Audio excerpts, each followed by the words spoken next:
Yesterday, I had a perfect schedule. Every block planned, every call placed, every reminder synced, every task color-coded. And at the end of that perfectly optimized day, I made nothing original. No real idea, no new angle, no sentence that felt alive. I had 6 meetings, I answered 37 messages, I cleared every checkbox I promised myself I would clear. From outside, that day looked responsible. Inside, it felt like cognitive static. The calendar was full. My mind was not. And that forced a question I could not ignore. What if the tool we use to organize time is now the thing quietly training us to think in cages? We treat calendar apps like neutral containers. They are not neutral. They are behavioral architecture. I call this the temporal cage. The temporal cage is when scheduling tools become decision architecture. A tool helps you execute choices. An architecture shapes which choices feel possible. When your day is pre-divided into 15-minute containers, your mind starts expecting life to behave in 15-minute containers. Creative work does not. Creative work is non-linear. It stalls, then surges. It looks unproductive before it becomes useful. It needs dead air before it gives you signal. Calendar design rarely reflects that reality. Default views divide days into equal slices. Recurring events normalize repetition. Notification systems reward immediate response. Availability sharing turns your open hours into public inventory. None of this is evil. It is useful architecture for coordination. But when coordination logic becomes total life logic, creative thinking gets compressed into whatever space remains. But the grid rewards visible motion. If there is no block, we feel behind. If there is white space, we feel guilty. If a thought needs wandering time, we label it inefficient. So we stopped asking, what does this work need? We started asking, where can I fit this in? That sounds small. It is not. That is how a scheduling interface becomes a worldview. And once it becomes a worldview, you start treating inspiration like a late attendee. If it does not show up on time, it gets cut from the meeting. But that is not even the most dangerous part. The grid gives us a feeling of control that reality never signed. I call this the block illusion. Block illusion is simple. Planned time is not controlled attention. You can reserve an hour. You cannot force your nervous system to start on command. You can schedule a creative sprint at 3 in the afternoon. If your brain is carrying residue from 3 meetings, 2 urgent messages, and 1 unresolved conflict, that time block is just a number. This is how it usually plays out. You block 2 to 4 in the afternoon for deep work. At 1:47, a quick call spills 10 minutes. At 1:59, you get a ping that looks urgent. At 2:11, you finally open the draft. At 2:23, your brain is still replaying the call. At 2:36, another reminder fires for the next meeting.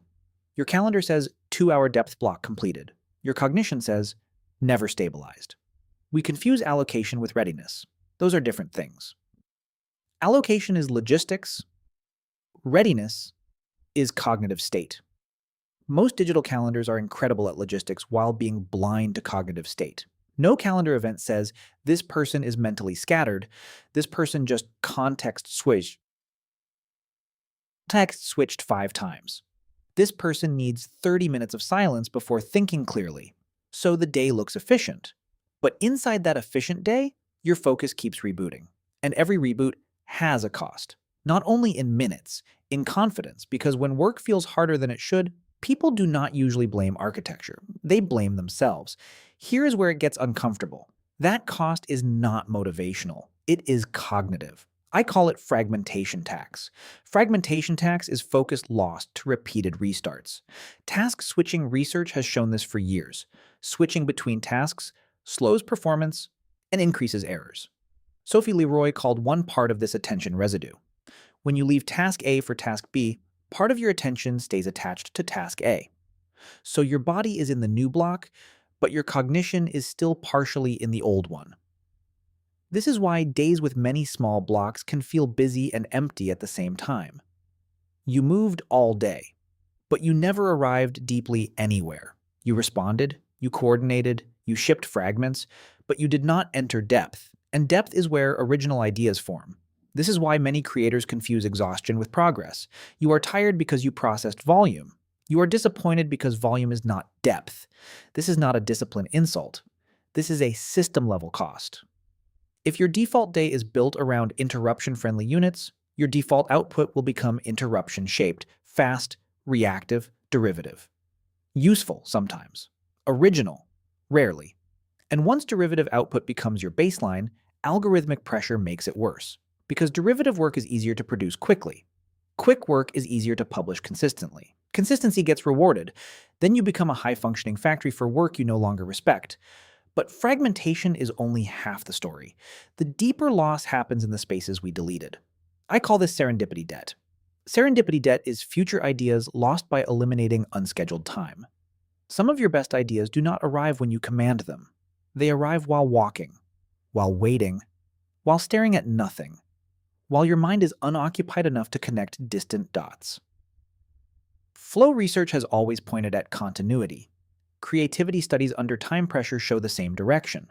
When urgency dominates everything, idea quality drops. Not because people got less talented, because original thought needs incubation windows that urgency keeps deleting. But optimization culture trained us to fear empty time. No buffer, no drift, no incubation, no boredom. Every opening in the day gets filled before the day even starts. Then we wonder why everything we make feels like a remix of what we already know. Serendipity is not magic. It is an outcome of unclaimed cognitive bandwidth. When that bandwidth goes to zero, novelty goes down.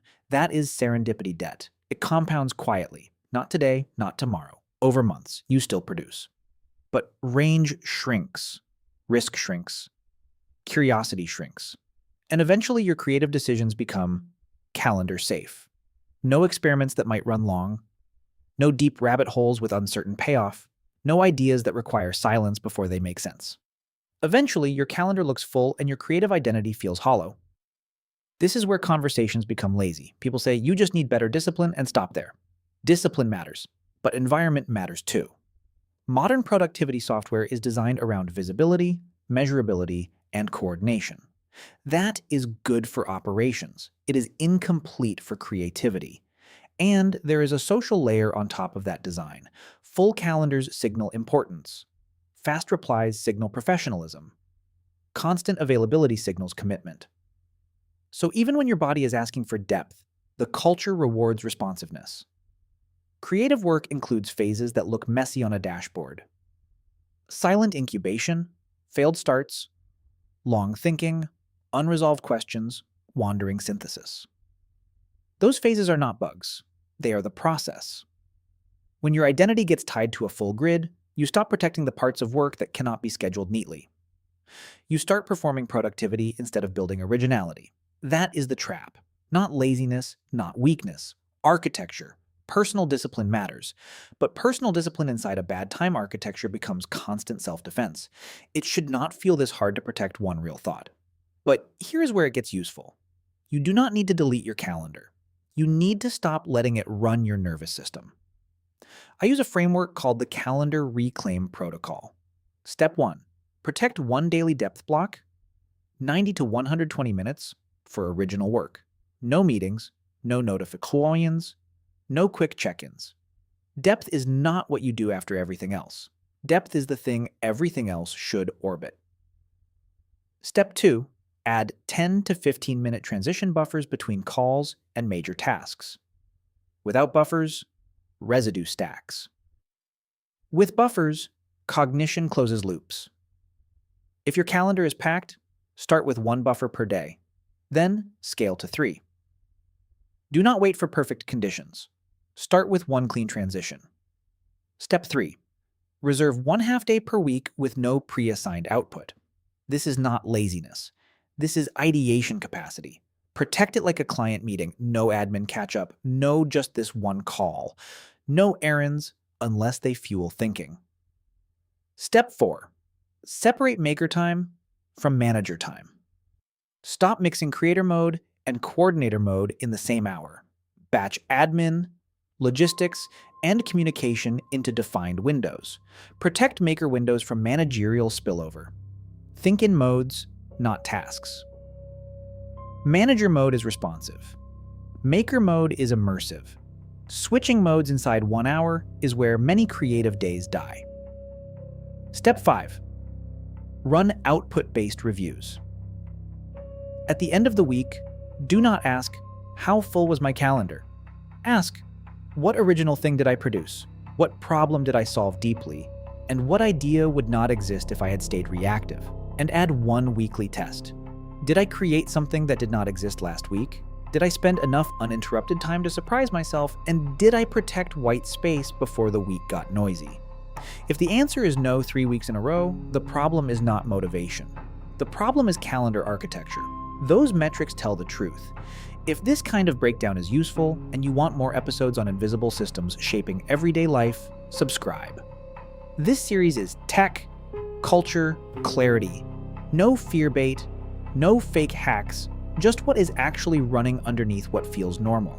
And if you want the next episode, I can do one on meeting culture architecture, why recurring meetings become default identity, and how that silently kills independent thinking.